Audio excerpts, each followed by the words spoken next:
We've got new reporting relating to Cyberstan, bringing to light that what we encountered there was something we slammed into nearly 2 years ago, and the clues were there the entire time, begging the question, was there ever a chance for the Helldivers, or was this rigged from the start? This is a fascinating breakdown, so stay tuned for everything. If you want to help support the channel, you know what to do. If you're on mobile, let's swipe right to hype this sucker as we dive into the latest from Helldivers.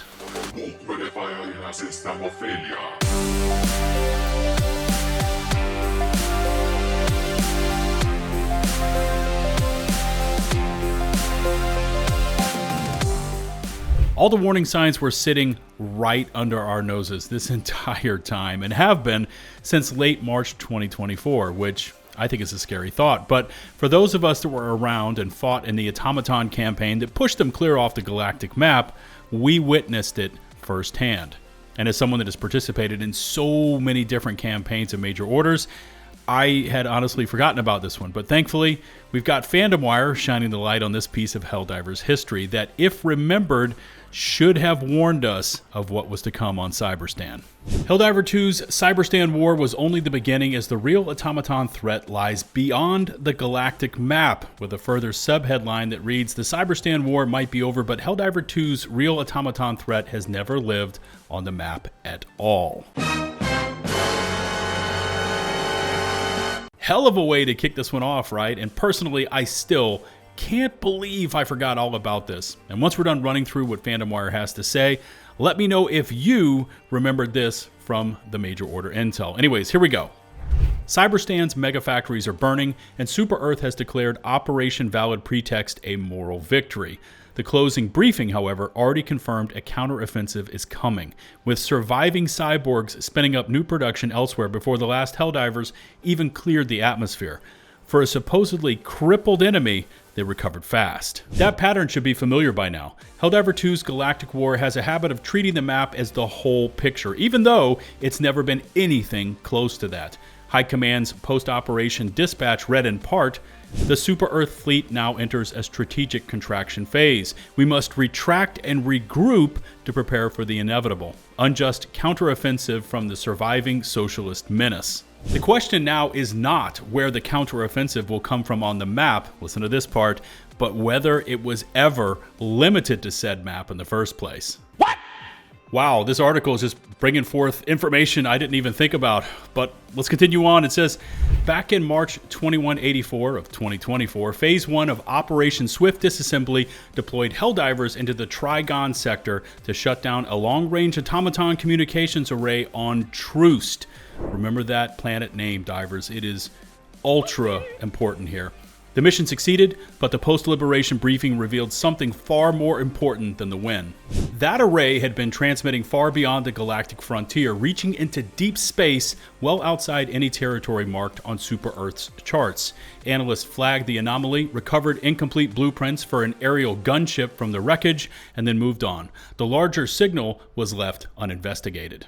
Phase 2, aimed at decommissioning Tibet, failed. Automatons held the production world, and the operation ended without the decisive outcome that the High Command had planned. Still, by April, Helldivers had pushed the Legion off every visible planet. Durgan was the last to fall, and for a moment, the war looked over.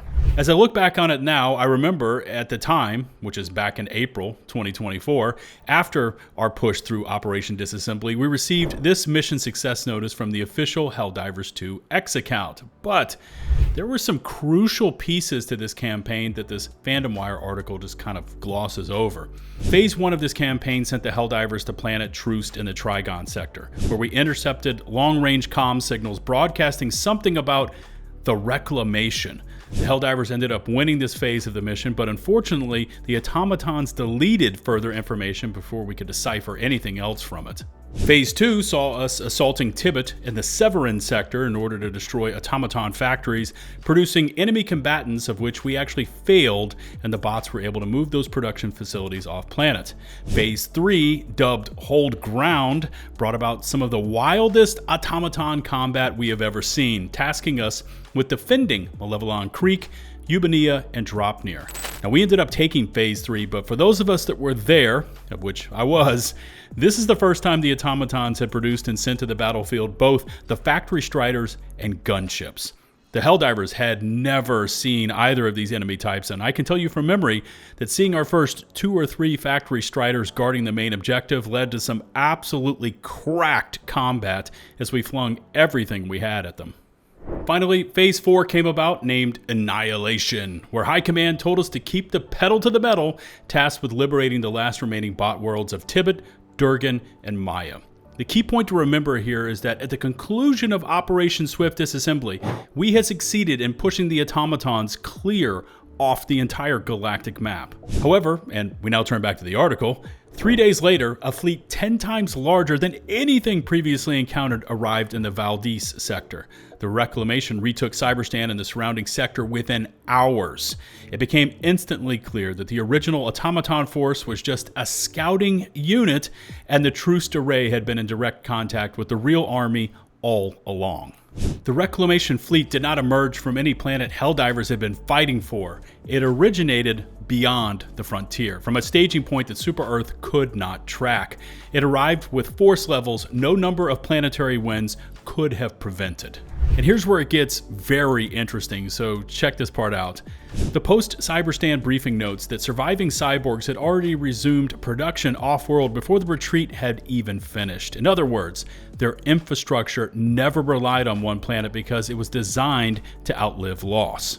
The Illuminates also operate in a similar fashion. They appear, they hit targets, they withdraw, and they repeat without establishing any real foothold, and their broader intentions are still largely unknown. All in all, the Galactic War Map, as we see it in Helldivers 2 right now, only tracks what Super Earth can see or reach. Whatever received that signal from Troost coordinated the Reclamation and continues absorbing losses like Cyberstan without flinching and has never shown up on it. Alright, so there it is, or at least it was. Troost, the Deep Space Broadcast, and the Reclamation were all clues that were staring us in the face for what, now nearly 2 years?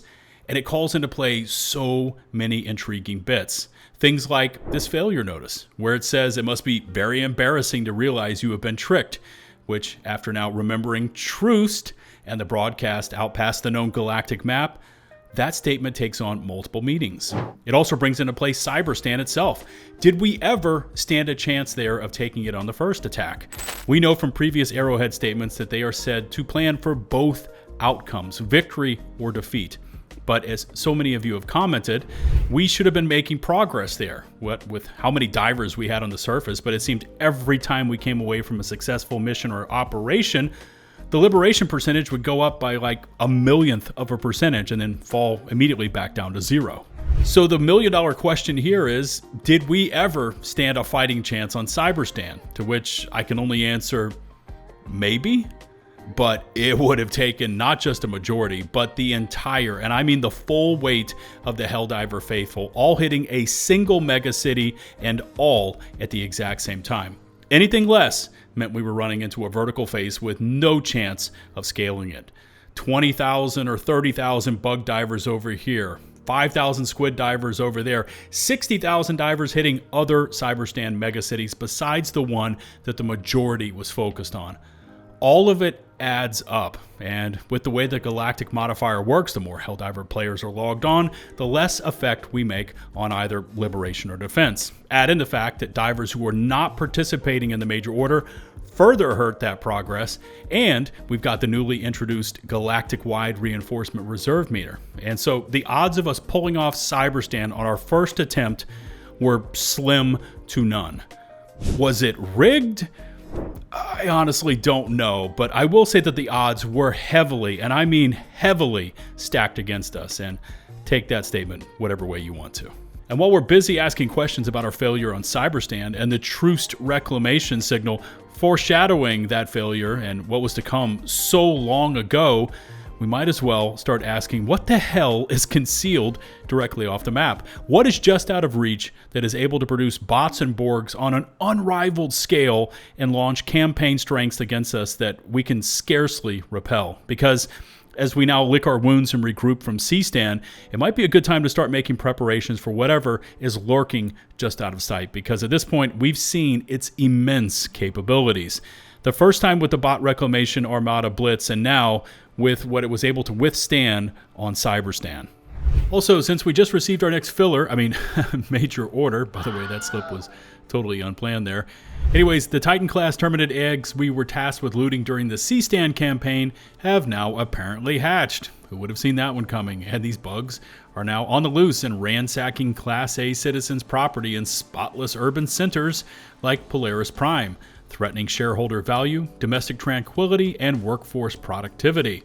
Furthermore, after expending so many resources on our blitz of Cyberstand, High Command has tightened the purse strings, limiting ammo, limiting stems, and reinforcement budgets, as they say, temporarily. This all amounts to a major order where we are being asked to liberate more planets than we lose. But to help us out, we've got a little bit of intel coming to us from community manager Mitchimus, stating that it is global, meaning that even though this major order reads like it's Terminid specific, any planets that we liberate and hold will count towards our progress.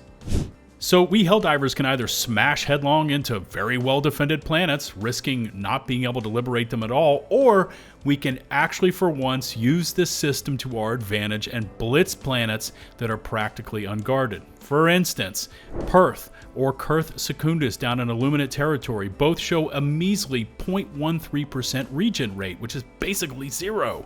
Polaris Prime is currently popular right now in bug territory because it's blinking, but Arcid 3 is sitting just up above at 0.25%, while Darius 2 is just 0.36%.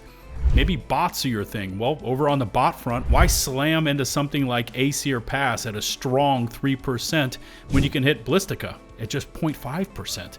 Charbel 7 is also at just 0.5%, and Copesso 4 is at just 0.68%, and so on. We already know the system is stacked against us in terms of the overall Galactic modifier, along with the fact that we have no real or official way of coordinating our planned efforts. It really has become a game of see the blinky light, follow the blinky light, and be damned if you try to do anything else. However, with this tactic and attacking very low regen percentage planets, we can bag some early liberation so we aren't scrambling at the end of this MO trying to defend one or else lose the whole damn thing. But there you go, that's my 2 cents on everything, and I now humbly ask you to leave your feedback in the comment section about really anything Helldivers, but I'd especially like to hear your thoughts on the Troost Comms array and just how far back that was and what it means now. Whatever we're dealing with that's just off the map, when and what you expect to happen when the Borg Part 2 starts lighting up, and also, what are your planetary plans when it comes to this major order? Are you going to follow the blinking lights or try to get in a 200 IQ move and bag that low-hanging fruit? Drop a comment about any and all of that, as I'm really interested in what you have to say. If you haven't done so already, please consider hitting subscribe and ringing the notifications bell. If you're on mobile, please take advantage of the swipe right to hype function. Before we go, I'd like to thank all of my hardcore channel members, and until the next one, this is LtBuzzLitebeer signing off.